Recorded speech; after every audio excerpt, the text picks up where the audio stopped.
right, so we're going to go over factoring. This whole unit is on what we call factoring.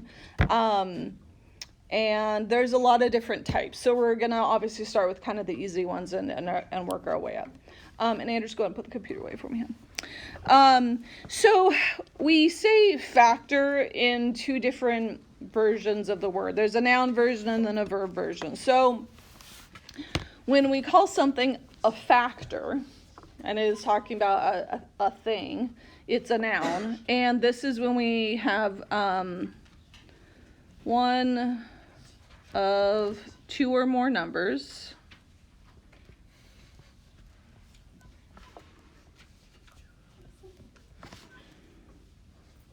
we'll just use the number symbols, or algebraic expression.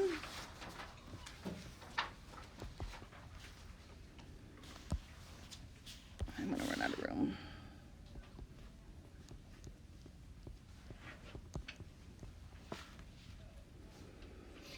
Algebraic expressions that when multiplied create a product. And I know that's a lot of blah blah blah. I'll kind of reword in a second here.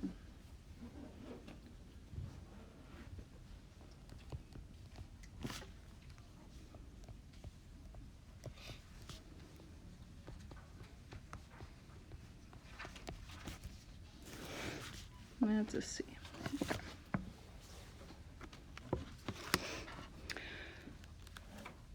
So, what this means is when two things are multiplied to each other, they create a product, right? Product's the answer to a multiplication problem. So those two things that are being multiplied are considered factors of the number they multiply to get. So, for example, we'll kind of do it up here because I didn't leave you guys a lot of room. Like we know 6 times 3 is 18, right? So what that means is 6 and 3 are factors of 18.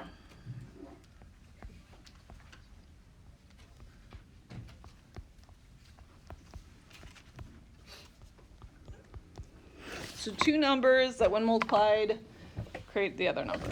Okay, so 6 and 3 are factors of 18. So that's kind of when we use factor as a noun. Does that kind of make sense? Factor. So what would be some factors of 10? 5. Yeah, exactly. What else? There's one more combo for 10. 21. Yeah, good. Those are factors. Okay, so anything. All right. So, but then we use factor as a verb, meaning it's an action. We're going to say, like, I want you to factor this expression. So when I ask you to factor something, that's you actually breaking it apart. So it is to express as a product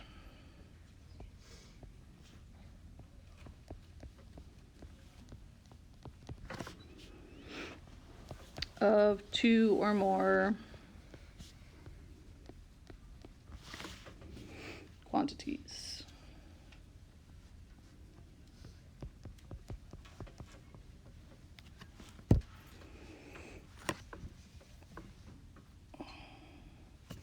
So this is the action. This is the thing that you're doing as you're factoring.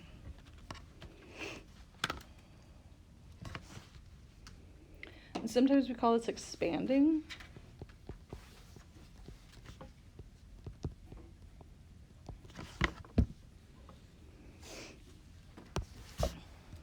Okay, so today it's all going to be about what we call the greatest common factor. So the greatest common factor is the largest factor of multiple numbers or terms. So the largest factor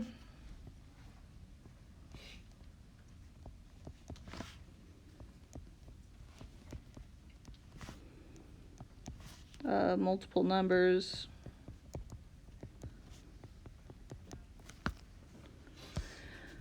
or terms. And remember, terms are what's added and subtracted together in a polynomial, right?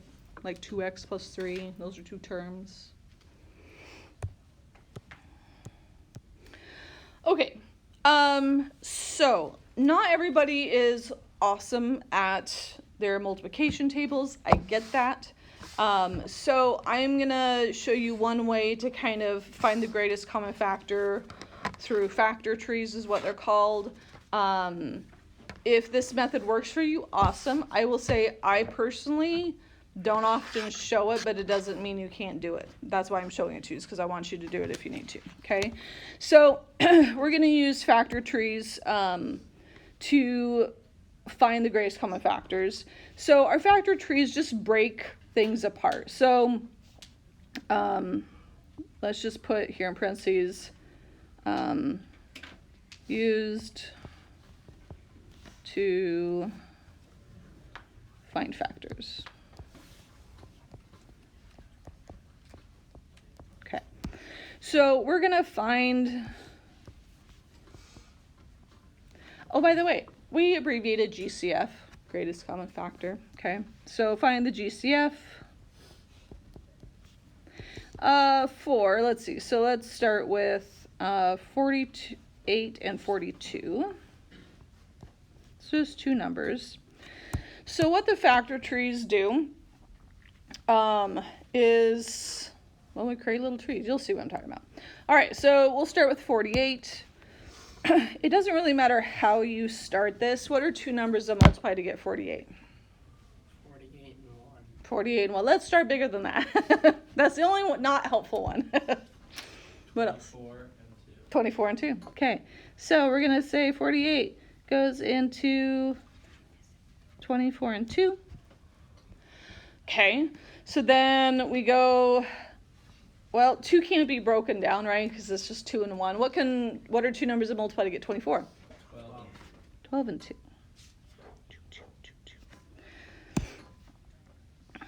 What are two numbers that multiply to get 12? 6 and 2, or 3 and 4. So it doesn't matter which combo you pick. It just, what it'll do is affect kind of just how your tree looks. We'll just stick with the dividing by 2s. It's working here. So 6 and 2.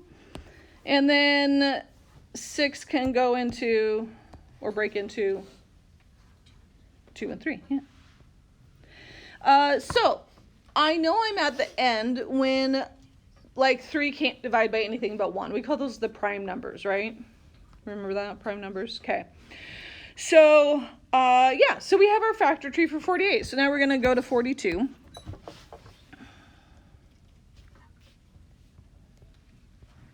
And I'm going to do the same thing. So what are two numbers that multiply to get 42? 2 and 21. 2 and 21. Okay. 2 can't break anything. 2's prime. So what about 21? Mm-hmm. Can those break into anything? No. Okay, so we've hit prime numbers. We're done. So now what we do is we look to see, looking at the end of all of our little tree things here, our little branches, we look at like what do they have in common. Okay, so what do they have in common?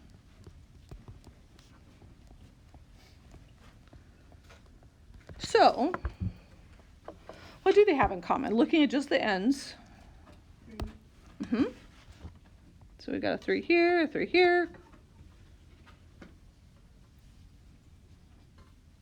There's something else. 2. Yeah, we got a 2. And then it could be this 2, it could be any of the 2's, it's just one of the 2's. So they share a 2, they share a 3. So if they share a 2 and they share a 3, well, that means that together really it's 6 is the greatest common factor, meaning that's the biggest number that both of them can divide by. So if you kind of know your multiplication tables, you just kind of double check yourself. Can 48 divide by 6? Yeah. Can 42 divide by 6? Yeah, 6 and 7 multiply to get 42, right? So if the better you are at your multiplication tables, the better you're going to be at factoring, or you'll be faster.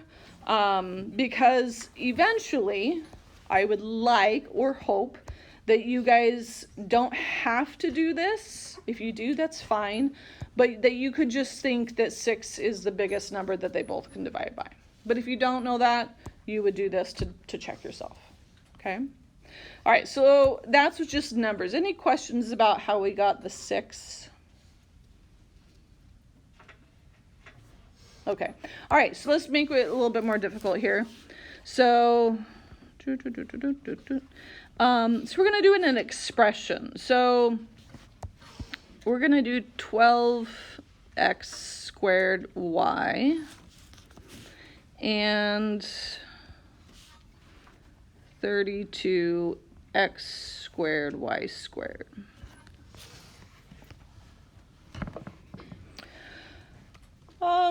I think I've spread these out enough that I'm just going to kind of do the trees from here. So I like to start with the number first. So 12, what's two numbers that can multiply to get 12? 3 and 4.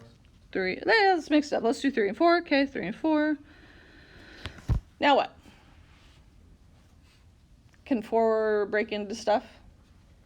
Yeah, what does 4 break into? 2 and 2. 2 and 2. Okay. All right. Can I break anything else down? No, 3 and 2 are their prime numbers, so I'm done with that. So let's think about the x's and the y here. So that x squared, that means how many x's do I have? 2. Exactly. So I'm going to break that into x and x down here. And then the y, there's just a singular y, so I'm just going to bring it down so they're all in line, but y. All right, I want you guys to try 32. I'm going to silently do it up here, but I want you guys to try to make your factor tree for 32. All right. So you should end at the end with a bunch of 2's, right? No matter how you did it. Okay. So then how many x's do I have? 2. How many y's do I have? 2. Oops, that is not a y. Oop. All right, my little thing is squeaky here. All right, so they're not beautiful, but whatever. Those are my, there's my 2 little factor trees there. So of the numbers, what do they have in common? Yeah. So how many 2's do they have in common? 2. 2 2's. Yep. Which is 4, right? 2 2's. Okay, so my 2 2's create 4. So 4 is, for the number, the greatest common factor. How many x's do they have in common? 2. Mm-hmm. Okay, so I have my x's. So that means I have x squared, right? How many y's do they have in common? 1. Mm-hmm. Boop. So here's my little expression. It's kind of meshed with other things, but those were the things they had in common. And then I smushed together the like things, right? So the 2's create the 4, the x and x create x squared. So this is my greatest common factor. So it can be any combination of things, numbers, variables, blah, blah, blah. Okay. So if you are, so here's kind of my little thing down here. So looking at the factor trees above, the shorter way to do it would be, well, let's talk about it. So I kind of talked about with the numbers. With the numbers, you just try to think of what? How would you describe that?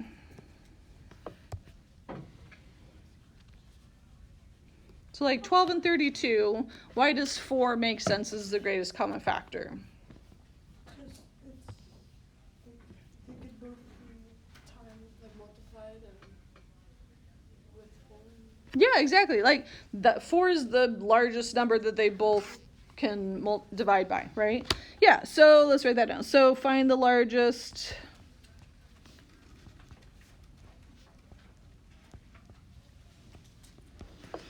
number, the numbers divide by. I know that's not like, it's a lot of saying numbers, but not divide by, divide, hold on, divide. Okay. So, all right, so that's with the numbers, right? I think of my two numbers and I think of my multiplication tables and I'm like, okay, that's the biggest number, right? But what about the variables? So with this is my kind of example here, how would I easily see x squared and y? How could I find those?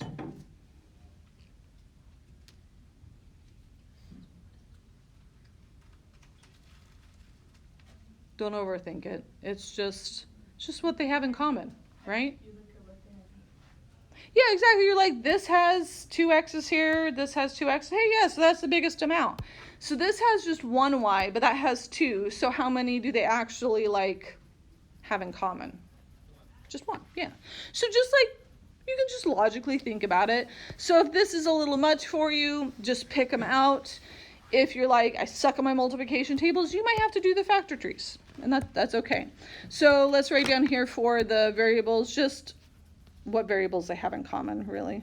That's kind of, I think, the fastest thing to, or the you guys will find that easy. So what the variables have in common.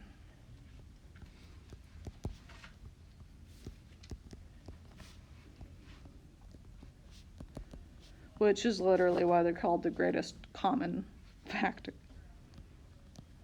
Okay.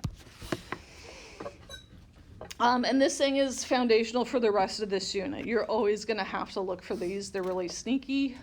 The more things we learn about factoring, greatest common factors are always built into it. Okay. All right. So just trying a little bit more here. So finding the greatest common factor between 36x squared y and 48xy. So just start with the numbers 36 and 48. So think in your head for a second. What are some numbers that you know 36 can divide by? Pick a bigger one, right? So 2 times what is 36? 18. Can 48 divide by 18? No. But you would check. That's also, you can just like guess and check until you get it. What's another number that 36 can divide by? 6. 6. Can 48 divide by 6? Yeah. Yes. Okay. Be cautious though for a second. So 6 right now is our number.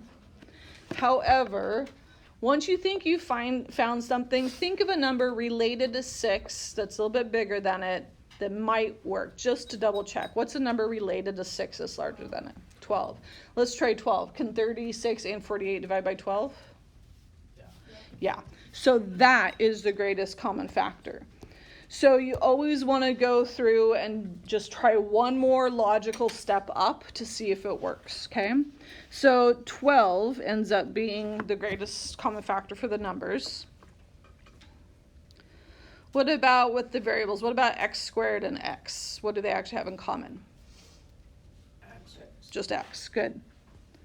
What about with my y's? Y. So 12xy is my greatest common factor for those. Okay, I want you guys, I'm going to hit pause. I want you to try these two, the 25x zy, x squared zy, and the 30xz squared. So 25 and 30, what's the number for the greatest common factor? What can 25 and 30 both divide by? 5, yep. All right, how many x's? Good. How many z's? How many y's? Good, none. This doesn't have any y's, so you can't have, they don't have it in commas, so it's not part of the greatest common factor. So 5xz. Also, just to like, I used to never write my z's like this until I started doing a lot of math. Why do you guys think I do my z's like that? Like a 2. Exactly, so it doesn't look like a 2. Okay, so if you end up confusing yourself, you might want to start doing that. All right, let's go to the next page. It's going to get just slightly another level added to it here. By the way, you'll notice there's a lot of like blank pages in this. I do that because Factoring is one of those things students either are like, boom, yeah, I got this, and they're fine, or they're like, bull, and I need to like add to it. So that's why you're gonna see a lot of like blank things in here, okay? Okay, so here's what is the difference between what we just did and what you're gonna do is, so I asked you on the other page, you guys, just to find the greatest common factor. You're going to do that, but we're gonna add another step of writing what is left after you take the greatest common factor out. So, basically what you're doing is you are undoing distributing. So when I ask you to factor expressions, what you're gonna do is, well, you're gonna undo distributing.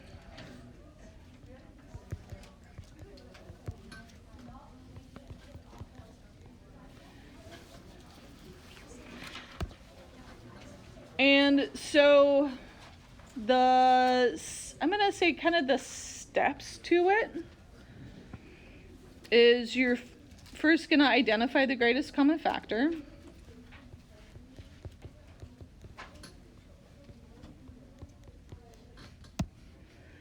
You're going to divide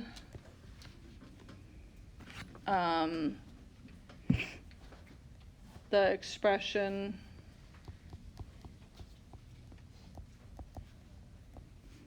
by the GCF, and then you're going to write what you have left over.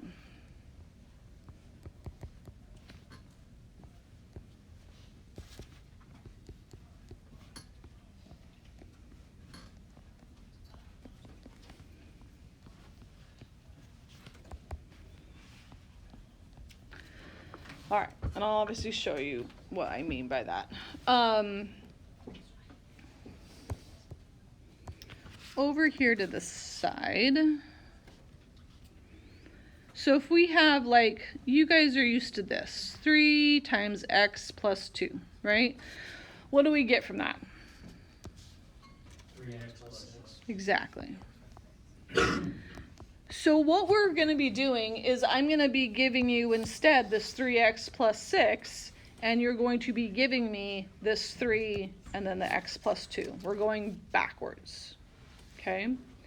So how this would work for this one, and we'll kind of use this as our example. So say I just gave you, and I said factor 3x plus 6. What you'll do first is what's the greatest common factor. So it doesn't matter that I put a plus in between them. These are two terms. So 3x and 6, what could they both divide by? 3. Yeah. So 3 is the GCF.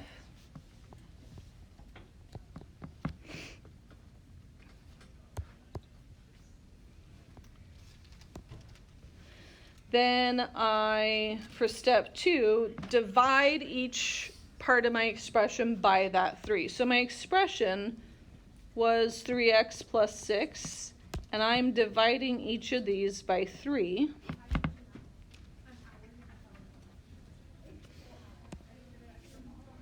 So what I get is, actually I'm going to pause, I feel like I'm going a little faster. So to like write out my answer, I put my GCF out front.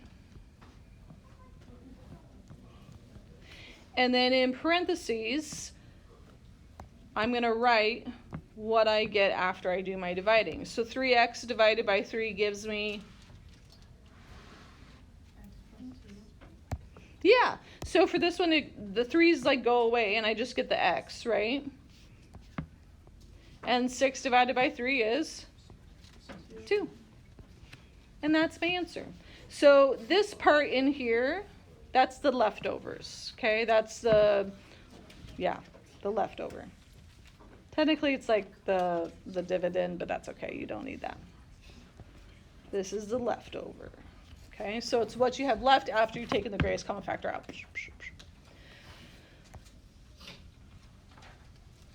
Okay. We'll do some more, because I know that's not exactly the easiest. And I'm going to say step 2 you can kind of do in your head eventually. Sometimes you might need to actually write out the division, and that's fine. But again, the better you are at your multiplication tables, the faster, and you might not have to write that step out. And you can jump from here to here, okay? All right, so let's try another one here. So let's do, we'll call this officially example A. Yeah, interesting, okay. So we're gonna factor, so I'm asking you, this is the verb version, I'm asking you to do some action of it. We're factoring these, you're gonna factor, okay?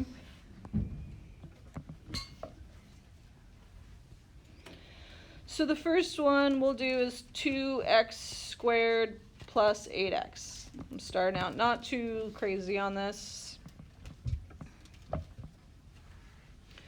So I've given you an expression, and I'm asking you to factor it. So you're taking the greatest common factor out of those terms. So 2 and 8, what is the biggest number that 2 and 8 can both divide by? 2. Mm-hmm. So I'm just going to kind of write that in front. What about with the variables? X squared and x, how many x's can I? 1. Mm-hmm. So 2x is the greatest common factor. So again, eventually you can probably do this part in your head, but I'm going to divide each of those by 2x. And whatever I have left is what is going to go in parentheses. So when I do 2x squared divided by 2x, what do I have left? X plus 4. Yes. So the x comes, the 2's go away. One of those x's cancels out that x. And then 8 divided by 2 is 4, and my x's went away. I just realized I'm making an assumption, and I apologize. When we are dividing, you subtract with the exponents. So maybe let's put a asterisk over here. When dividing variables, subtract the exponents. So if I'm doing we'll do a larger one, like x to the 5th divided by x to the 3rd gives me x squared, because 5 minus 3 is 2. Okay.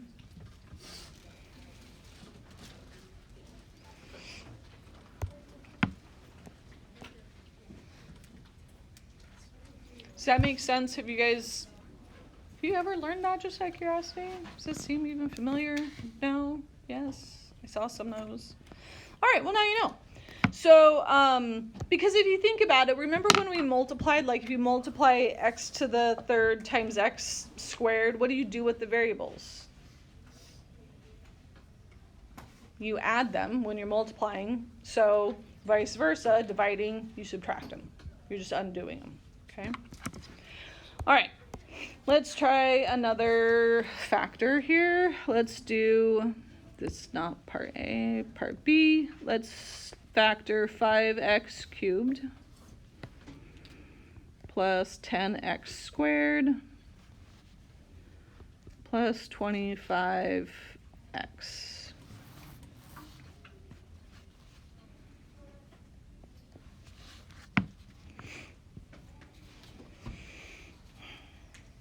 So what can 5, 10, and 25 divide by? 5, okay. Yeah, I didn't make that one super hard, did I? How many x's do they have in common? 1. Good.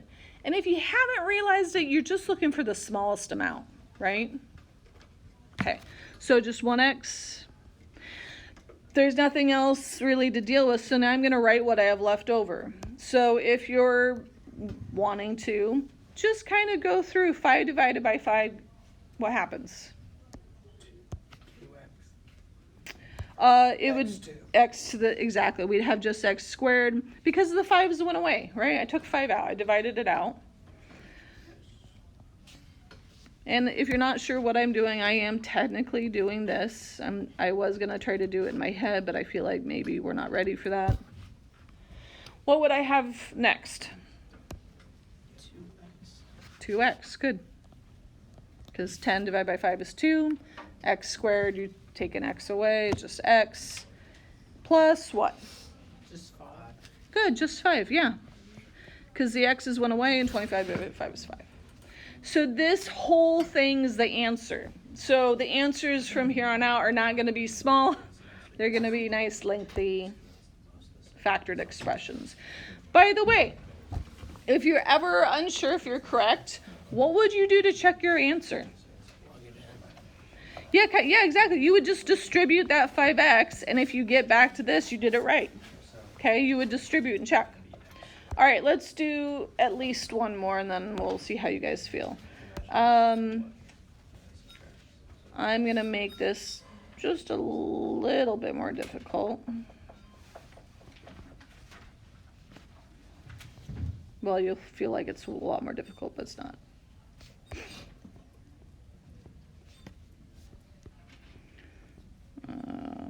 All right, so 12x cubed y squared plus 36x squared y to the fourth minus 18x squared y squared.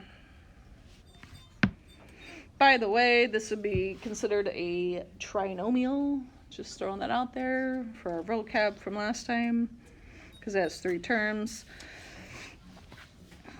All right, so something like this, when we've got a lot of things going on, writing out the division might help, but still just, we got to think. So 12, 36, and 18. What is the largest number those can all divide by? 6. Okay, yes, but you should always double check what's a logical number up from 6 to check. 12. Yeah, can 36 and 18 divide by 12? No. No. So you'd be like, yeah, okay, so 6 is my number. All right, so 6, boop. And actually, yeah, I'm going to write out my division and all that. All right, so I'm going to put 6, boop, boop, boop. What about my x's? Yeah, 2, so x squared.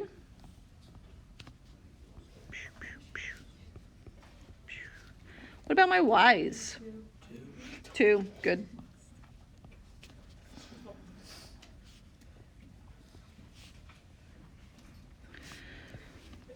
All right, I'm going to hit pause. I want you guys, even if you get it wrong, I want you to try to write what you think is going to be in that parentheses. Looks like I got most of you kind of tried it. So what do you think you get for the first term left in the parentheses? 6x squared y squared. Yeah, close. All right, so I heard the 2x. So 12 divided by 6 is 2. My x to the third, x squared, leaves me with 1x. And then why do my y's all go away? You don't have any. Yeah, they're exactly the same, right? So the 2 and the 2 just, yeah, go away. Okay. So I have 2x for that first one.